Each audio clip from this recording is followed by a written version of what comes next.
Welcome to the Healthy Relationships module. People aren't meant to live alone and be isolated. We were created for relationship.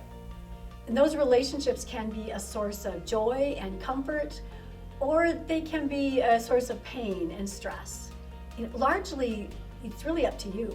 So everyone can learn the skills that they need to create healthier, happier, and more satisfying relationships. I'm going to start off by telling you a story of Taylor and Jamie. Their friends introduced them. They thought maybe they'd hit it off, and they did, beautifully at first. Taylor just loved that Jamie was so peaceful, calm, just never got riled up about anything. And Jamie looked at Taylor and thought, oh, so accomplished and bold and confident and just the kind of person that rolled up their sleeves and got things done. And so these two had a great relationship, and it grew. They became a couple. And then over time, all those qualities that they thought were so great and they admired started to become irritating. So Taylor's looking at Jamie and thinking, okay, yeah, calm and peaceful? Try unmotivated and lazy. And Jamie looks at Taylor and says, bold and confident, how about bossy and demanding and dominating? So as is typical with a lot of relationships, the things that we're first drawn to start, we don't like it as much. We tend to like our own style. So it's the classic opposites attract and then they attack. And that happened to Taylor and Jamie. So first they appreciated each other, and then it really got to the point they'd look at each other and think, what's wrong with you? Why can't you be more like me? Because the truth is we are more comfortable in our own style. And then what happens is that people then try to change the other person, try to get them to be more like themselves, and that never works. And I believe that's because that motivational style that we each have is called our temperament. And that's something that many people think is given at birth. It's like, your eye color. You can't just change it. Now, temperament and personality are often used interchangeably, as if it's the same thing. I don't believe that's the case. Temperament, I believe, is something that you don't change. It's a part of who you are. But personality, on the other hand, is more like character. When you meet somebody or somebody asks you about somebody and they say, what kind of personality do they have? You're really looking at their consistent behavior, right? Like if you know somebody for 20 years who's always just really nice and friendly, and then one time you saw blow up, you wouldn't say, oh yeah, she's a real hothead, right? You'd say that, no, she's really nice and pleasant person, because that's generally how they are. So it's more about the behaviors that you see, the character that they have. And that can change. We can change our character. We can change our personalities by our choices.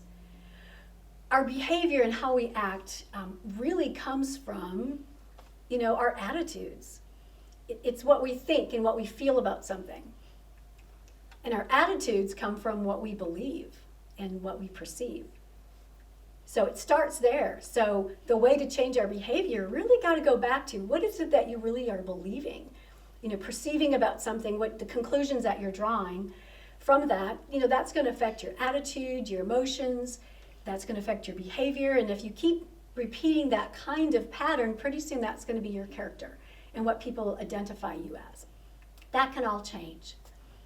Let me give you an example. Two people can have the exact same experience, externally, but have it very different internally inside their head. So we'll take two people, person A, person B, and they're at the grocery store. So person A is shopping and down the aisle sees a friend they hadn't seen in a long time. And so they look at that friend and they smile and they wave, and their friend looks directly right at them and then just turns and walks away. So person A views that situation, perceives it, and then believes, my friend just snubbed me. They just completely rejected me. That's their perception of what just happened. And they believe that. And so that's going to affect their attitude. They first might feel hurt, kind of sad, like, wow, that, I thought we were friends, and feel that rejection. People don't usually like to stay in sadness too long just because it feels weak and it's uncomfortable. So sometimes people will turn that to anger. So it's a more powerful feeling. And so instead, maybe this person A might think, what a jerk. I never did anything to deserve that. I don't need friends like this. If I see that person again, I'm just going to avoid them. I'm done. I don't need this. Who needs friends like that? And might just completely avoid and withdraw. If they see this person at the checkout, they're probably going to go to a different aisle. They're going to avoid him completely. Now let's take person B. Same grocery store situation. They see their friend, they wave, their friend looks at them, turns and just walks away. Now person B is thinking, what they're perceiving and believing is, oh, that's not like them. That's not how they usually are. Something must be wrong. And so that's going to affect then their attitude, right? Their behavior, their feelings and their thoughts. They might think, did I do something to offend that I'm not aware of? Or, something must be wrong. I wonder what's going on. So their emotions might be more curiosity and concern. And that's going to affect their behavior. They're going to take that cart and, find that person in the next aisle and go up to him and find out, did I do something to offend you? Or are you okay? This isn't how you normally act. What's going on? You looked right at me and you walked away. And maybe the story was this person said, I'm shopping, I went to get groceries, and I got a phone call from my doctor and got my lab results in, and I'm in late stages of cancer, and just walking around the store days, I didn't even see you. And so we don't always get our perceptions right? And what we believe is might not always be right. And our behavior can reflect that. And so, I always encourage people to go ahead and be curious, get more information, develop the kind of character that you're proud to have, that you want to have, that helps create better relationships. So person A lost a friend, avoided a friend. Person B went towards and enhanced a relationship of a friend. That's all part of your personality, your character, which can be changed. Temperament is a big part of personality and character. It does make up a lot of it. And so that's important. That's going to help, how we're motivated, our style. But our experiences affect our personality and our character as well, right? Sometimes we've experienced some traumas, good experiences, bad experiences. Our values also will affect our character and our personality. That can be changed. But our temperament is something different, and that's what we're going to look at a little bit more today. Again, temperament, some people believe, is something you're born with. So where did this whole idea of temperament come from? It's got an old history. It started over 2,000 years ago by a man named Hippocrates. This is like 400 BC. And he's considered the father of medicine. And with his patients, he just began to study them and figure things out. And he started noticing that people tended to kind of have, characteristics or traits, and they seem to kind of fit in groups. Like certain people would have a blending of two types of characters. And he identified 4 different major groups. And he saw people had like 2, they had a little bit of everything, but most people had one strong, felt that that's kind of more they're like. And then they kind of had a secondary, they're kind of like this too. And the word temperament comes from a Latin word to mix. So it's this mixing of these 2 motivational styles that people tended to have. Since then, maybe you've heard, there's been a lot of, some people say personality, but temperament tests throughout the years. You may have heard like the DISC or Myers-Briggs, Kiersey-Bates. There's tests on what color are you, what numbers or letters are you. People take all kinds of variations on what kind of employee you are. And there's all kinds of offshoots, but they all seem to still have kind of the basic 4 categories. My favorite way to remember this, it just comes so much easier. The old terms were all based on, medical type terms. But back in the 90s, Larry Bellato took those 4 temperament types from Hippocrates, and he changed the names so they're more modernized and easier to remember. So he calls 4 of them, and he calls them countries, because people from different countries have different languages. They have kind of different cultures, different ways of maybe viewing the world, and temperaments are kind of the same. They have different words they like to hear and use, and different way, different culture, in a way. So he says that people are from 4 different countries, and that you have a favorite preferred country and you have a secondary country. And since then he developed his own test called the Flag Page, and Mark Gungor, a Christian comedian, uses that for helping marriages now, and so he uses the same type of thing. So the 4 countries are control country, fun country, perfect country, and peace country. So let's dive in and get to know these countries a little bit. And as we discuss them, just briefly, kind of see if you can identify yourself. Do any of these countries feel like, yeah, I'm kind of like that, that's like me? And realize there's going to be favorable things about these strengths, and there's also weaknesses. So be honest that, and kind of take a look and see maybe how you fit in here. So we're going to first visit control country. Control country people are really about getting the job done. They roll up their sleeves, they're hard workers, they're natural leaders. The biggest thing is important to them is accomplishing the task, and doing it well. Sometimes, in accomplishing that goal, sometimes they can not be as sensitive to the people around them, kind of plow them over, because their focus more is getting this job done. They're goal setters. They have just a lot of strength in this area. People sometimes will look at them and think they don't need anything. They're so confident and bold and adventurous. But people from control country, they do need to feel appreciated. If they're not feeling appreciated, they can become the worst versions of themselves. And that looks like, bossiness, dominating. They'll interrupt conversations or talk over people. Lack sensitivity. And so the best way to bring out the good in control country is to show that appreciation, even if you think that they don't need it. The next country we're going to visit is fun country. Now, people from fun country love to smile and laugh. And for them, it's all about finding fun ways to do things. That's kind of the most important thing. They like to get noticed, they like attention, but they mostly just love to have fun and turn anything into fun. These are the kind of people that can have a very embarrassing moment, but they'll go and tell it to anybody just because it's a funny story.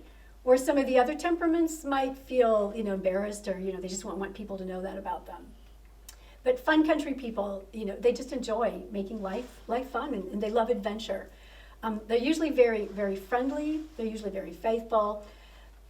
People from fun country sometimes have extreme emotions. Other people might look at them and think they're unstable because they feel really happy and excited, but they can also feel very deeply and feel very down when the situation warrants that too.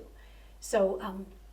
But overall, if you show appreciation with that, if you value them and respect them for who they are, and you give them that attention that they need, they're the life of the party. They bring just lots of joy to situations. If you don't, though, they can sometimes be at their worst. They can be impulsive. They can be irresponsible, and that can cause a lot of problems for them and in relationships. The next country we're going to visit is perfect country. Now, the people in perfect country are not perfect, but they would just like the world to be perfect. They love the words like ideal, perfectionism. Their goal is to get everything right. They just want things done right. That's so important to them. Some people will look at somebody from perfect country and call them, controlling. They think they're from, control country. And people from perfect country, they don't get that because they're really not trying to control anybody. They just really want things to be done a certain way. If you ask somebody from control country, do you want to be boss? Do you want to be in charge? They're going to say, well, yeah, of course. I like to run things. I want to be in charge. Somebody from perfect country would say, no, I just want to make sure things are done correctly. They bring details, come to life with them. They're focusing on improving things, making things better. This can be challenging for them and for the people in their lives because they also, if somebody from perfect country loves you, they are going to want to improve you. So they might point out things that you can do better, some of your flaws. And for the people on the receiving end of it, it doesn't feel that great. It feels like they're being criticized or they're nitpicking, but that's not the heart of somebody from perfect country. They're the most creative and the most sensitive types. Sometimes people feel like, you're throwing darts at me, I'm going to throw some back. And they don't understand how deeply somebody from perfect country can get wounded by that because they are so sensitive and they feel things very deeply. They often are very self-sacrificing, very faithful friends. when they're at their best, when they are valued and understood. When they're at their worst and they're not understood, they can, set standards way too high. They can be moody, critical, and nitpicky about things. And so that can be really tough for them in their relationships.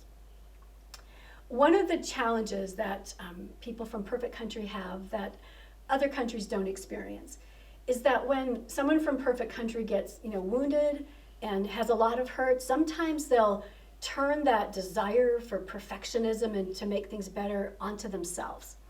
And they call it damaged perfect. So they have these unrealistic expectations of perfectionism, thinking they have to be perfect, and it's kind of self-abusive, and that can be a problem for them. The last stop on our journey here is to peace country.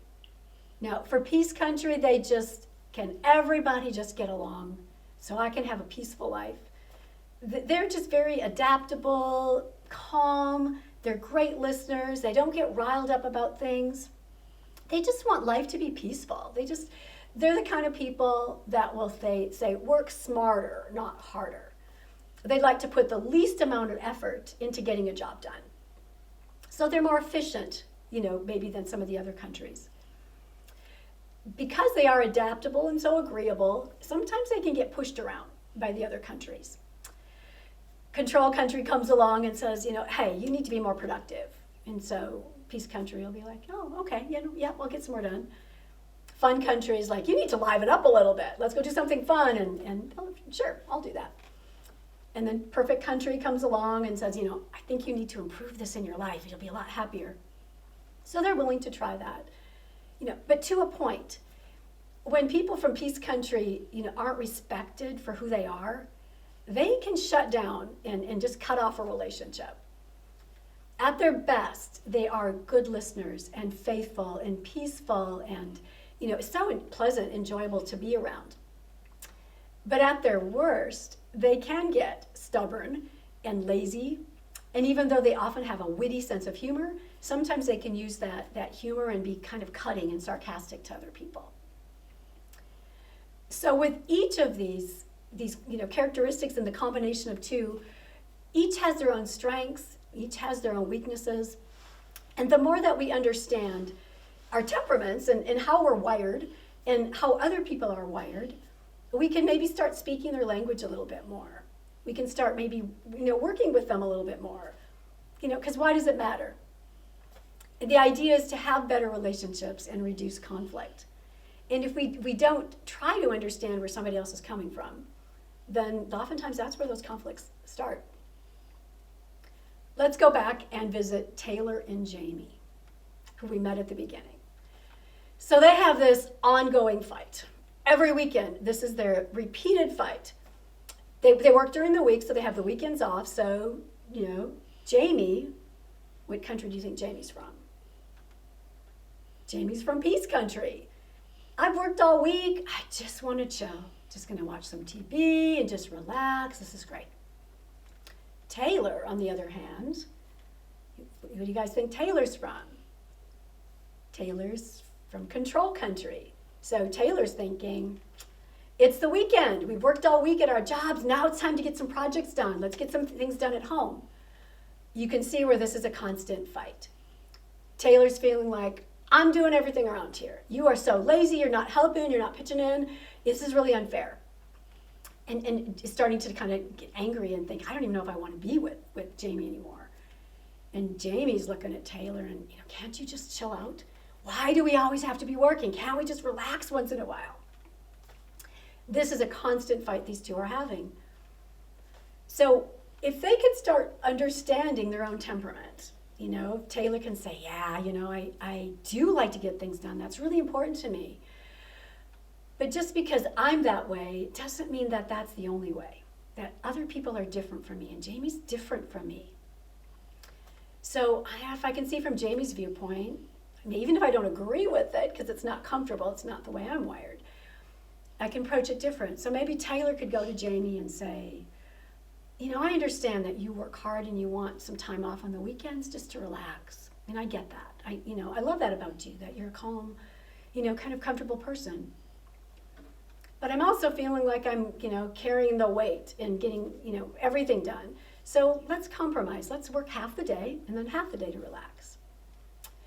Jamie could do the same thing. Jamie could understand Taylor and know that Taylor, from Control Country really needs to be appreciated. So could say, I really appreciate all the things that you do around here, Taylor. You work so hard and you keep things going for us. But sometimes it's too much for me. Sometimes projects and working all the time is a lot and I need some time to relax. So how about we divide the weekend? Maybe work one day or the mornings and relax the rest of the time. And so by first approaching understanding of each other and how each other is wired and accepting that we're different from each other, those relationships can have less conflict. You can get along and enjoy each other so much more. And that's kind of what it's all about, isn't it? About improving those relationships and understanding people, on their level a little bit more. I would say this as a rule of thumb with any relationship that you have. If you have any kind of conflict or argument or if you just kind of, bristle, you just kind of feel when you're around somebody, pause, stop, don't react, don't assume that your perceptions and everything, that you have all the answers, because we know how that happened with person A in the grocery store. So take some time to pause, think about it, try to understand and see it from that other person's perspective. Whether their perspective or their, what they believe is right or not is not the important part. It's, how are they seeing it? And then validate that. Like really try to see it from their viewpoint, from their experiences and how they see the world. And then explain that, share that, like I get it. I get that this is how you see this. And then once they feel understood and that you really are trying to understand them, they're going to be more open to hearing your side and how you view things. So it's just an important skill, I think, for all relationships, is to know that we're different. And even with these temperament styles, realize that we're not cookie cutters of each other. Even if you have the exact same combination of a temperament from somebody else, you're not the same. We're all different. We have different experiences. Our personalities are different. Our character's different. The way we view life and what we value is different. And so being able to learn each other and understand each other is important. Even whether you're an introvert or an extrovert makes a difference. And people who are more introverted, they like deeper conversations, more one-on-one. They get drained when they're around a lot of people and they need time to recharge. Extroverts are energized by people. They love being around people. And when they're alone too much, they can get kind of down and just feel drained.